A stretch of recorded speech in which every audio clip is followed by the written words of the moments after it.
From journalism students at London Metropolitan University, this is Met Today. Good afternoon, I'm Felicia Olutis. And I'm George Oglethorpe. Welcome to this special edition of Met Today. We are in the middle of a housing crisis, and we would like to know, is London really the unaffordable city? Coming up on the programme, London Met debates the cost of living in the capital, the housing bill, who benefits, and we ask London students, is your rent too high? This week, London Metropolitan played host to a lively debate on one of London's most pressing issues, housing. The powerful panel included London mayoral candidate Sian Berry. With the high cost of living in the capital, is studying in London a privilege or a right? Third-year journalism student Emily Herman was there. London, the unaffordable city. This is a question that was discussed at London Metropolitan University on Tuesday. But is there a solution to this pressing housing crisis? I agree with what Sian said. Sian and I actually, we both rent actually. We both rent in Kentish Town, so we're neighbours. Yeah. We probably pay about, so it's extortionate for what it is. And I'm very glad, Sian, that you mentioned pocket homes. I would say, I mean, the pocket homes are absolutely brilliant. And I would say, genuinely, is a helpful suggestion to the government that they would alter the starter homes model to make the pocket homes model the standard one, because they remain affordable in perpetuity, and indeed it's done by market forces, which I would have thought the government would be pleased about. And they don't ask for subsidy. And on the word subsidy, you hear the government talk about social rented housing as subsidised housing. It is not. The rents are not subsidised. The rent covers the management costs, the debt repayment, the maintenance. Where subsidy exists, I mean, the huge subsidy, the biggest subsidy goes into home ownership. It goes into right to buy, £100,000 discounts. Absolutely astonishing. And yet the government never goes on about all these terrible subsidised homeowners. It is true that this is just one more symptom of an overall supply crisis. So I don't think it makes sense to address the housing needs of different groups separately, because they are all just different manifestations of the same problem, which is that there is not enough housing in London and actually in the country as a whole. We should also not forget that this isn't specifically a London problem. This is a nationwide problem, with London being the extreme upper end of it. But it is true that on the whole, the UK has been building fewer new houses than any comparable country for over 30 years relative to population size. And if you stop producing something, whatever that is, whether it's houses or trainers or real ale, if you stop producing something, or at least if you produce much less of it than everybody else, you end up with much less of it. And that's why housing supply in the UK, especially in London, but in the UK as a whole, is far behind the levels of comparable countries. Well, I should say that I agree with the same arguments that we have an undersupply of housing, and also it may be most acutely felt in London, but I can guarantee you that it's not just a London problem. And we certainly welcomed the Young Greens reports and the recommendations that came out of it. The biggest issue that we have right now is that if you don't start thinking about students as an actual group of people that have specific housing needs, what will end up happening without a strategic view of how students are going to affordably live while they enrich themselves, which will enrich our country further, is that you may end up having a bunch of lovely family-sized homes, and then you cram a bunch of those students into those homes to share the rent. And so if you're not thinking about how students need accommodation, then you might actually just be shooting yourself in the foot about your overall strategy of what kind of homes we need and for whom. But I think that, and I know that this is a wider issue around universities funding, and you see these really fancy student homes coming up because universities are being forced to bring in more international students to make their bills. So I think that it's a wider issue, not only of the housing crisis, but how we value higher education and how we're going to keep students in university without killing themselves, basically, to get to graduation day. I mean, the Green Belt is there for two reasons. One is to prevent London becoming a city of sprawl. I'll talk a minute about sprawl in a minute. But it's also to provide access to the countryside for people. And this is countryside that might be a golf course, it might be a walk, it might be a playing field. I was visiting sports grounds in Redbridge today that are being scheduled by the council there for development into thousands and thousands of houses. But there are also thousands and thousands of people who use those sports grounds in the Green Belt to get exercise, to be, to do competitive sports, to socialise. People there are saying, this is my whole life, this is what I do, this is my social life, is using these sports grounds.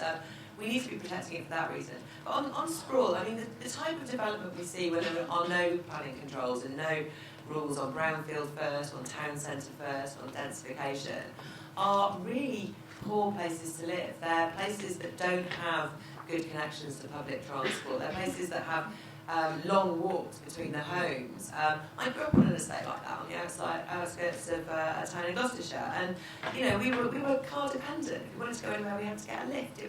It was like a not very good quality life, actually. And what happens? I've worked as a road campaigner for quite a while as well, and what we see a lot in towns outside of London is people wanting to build a big greenfield housing estate and then demanding that the public purse subsidises their link road and their bus service and their schools, and it's very, very bad value. We end up paying far more in infrastructure for development like that.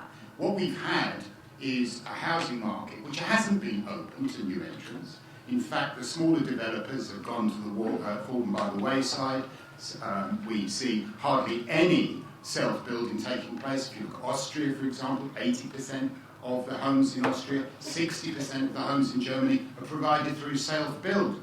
In the UK, less than 10%. And why is that? It is because of the restrictions on land and the planning restrictions that we have. And I mean, where I'm going to differ from Christian is he thinks, I'll come to a deal with you, Christian. I will absolutely support building on the Green Belt as long as we start with Hyde Park. Because there is a piece of land and it's absolutely ideally placed. You could solve an awful lot of London's housing problems just by building on Hyde Park. And this is not the only controversial idea in this lively debate. Emily Herman, Met Today. After the debate, audience members gave their opinion on everything from the panellists to the housing problems they face.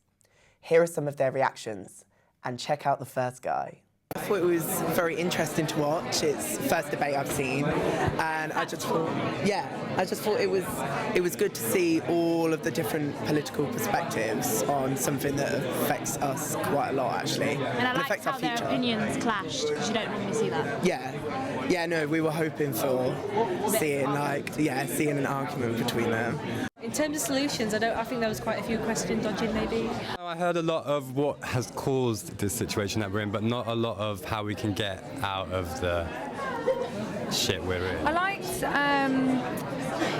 was it Christian that was saying about building on the Green Belt. I've always thought the building on the Green Belt was like a bad thing, but listening to his sort of side of it made me sort of look at that differently. So it was good to hear the two sides of that. I thought the debate was very interesting. One thing I thought that we were dancing around the edge of was rent controls and whether or not they're a good thing.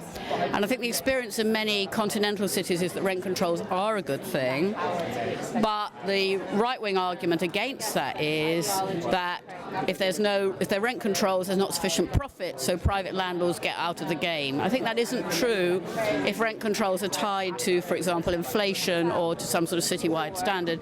I think Tom Copley really wanted to make that argument, didn't quite come out.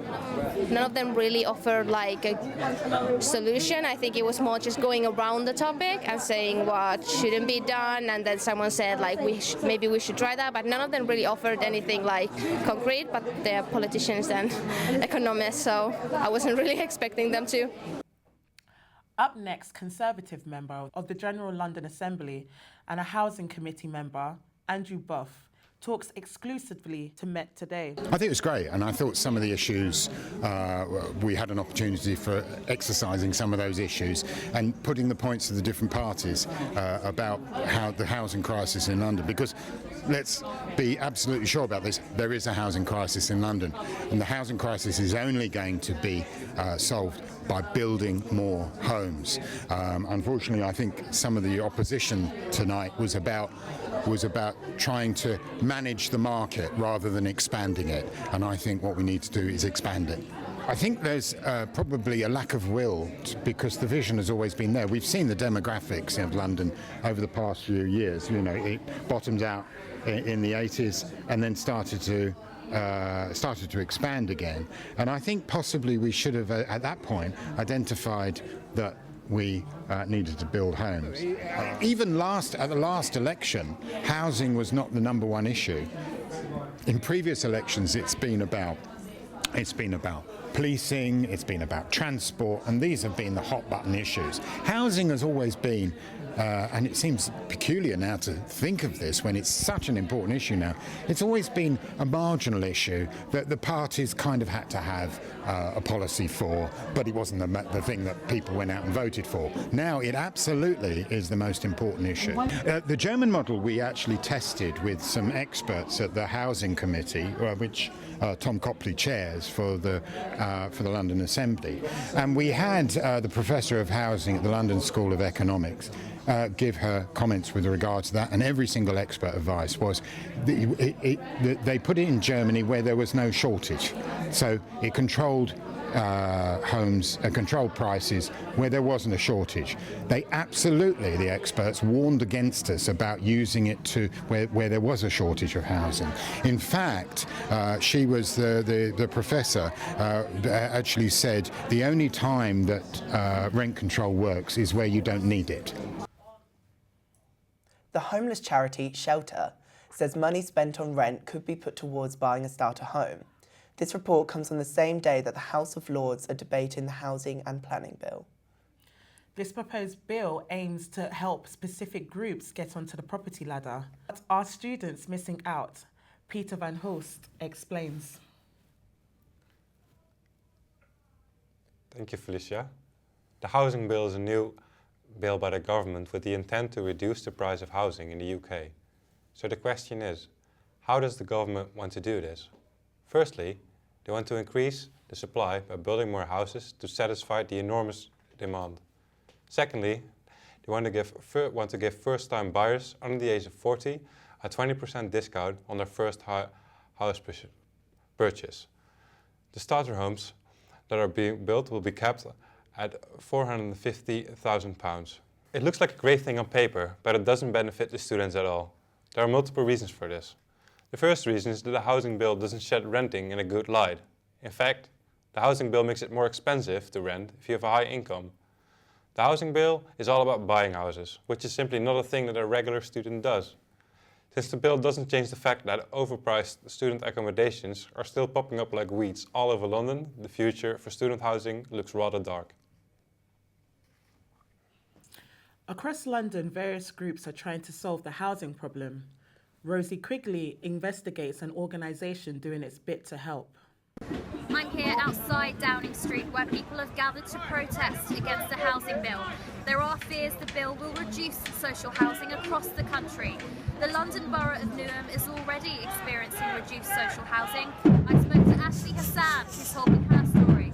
After being evicted from Newham's E15 hostel, 19-year-old Ashley Hassan now lives alone in Croydon. When I got the letter, I was working for West Ham, which happened to be my first paid job. Whilst trying to look for somewhere to live on £75 a week, I lost my job and I was called unreliable. My fears are very real because if the landlord does ask for his property back, that would mean that my reputation is ruined in the sector that I want to work in, and I would then be moved to temporary accommodation. Just on this floor, there's 2 other people from E15 Focus. Downstairs, there's 2 more. That's 5 people from E15 Focus, all being moved here because there just simply isn't anywhere else to put them in London. The Carpenters' estate is surrounded by private apartment complexes, whilst only 54 out of 700 council properties are currently occupied. Campaign group Focus E15 have been fighting for people who live on the estate. And since the Olympics bid came, people were being gentrified off the estate and they're being boarded up. Some of the places have been boarded up for up to 8 to 9 years, and Focus E15 occupied 4 flats just to prove a point that there's nothing wrong with these properties and that people should be living in them, not on the street or being sent miles and miles away from their social network. Newham Council are planning to redevelop the estate. Councillor Ken Clark has said it will do so by significantly increasing the amount of homes available, as well as improving the public realm and creating many more job opportunities. This is Rosie Quigley reporting for Met Today. Graduates are also feeling the pressure of the housing squeeze. How can they survive studying, working and living in the capital? Met Today reporters took to the streets to find out. Until I get a job, I'd probably have to go back on benefits. So obviously I will not be able to pay £90 a week.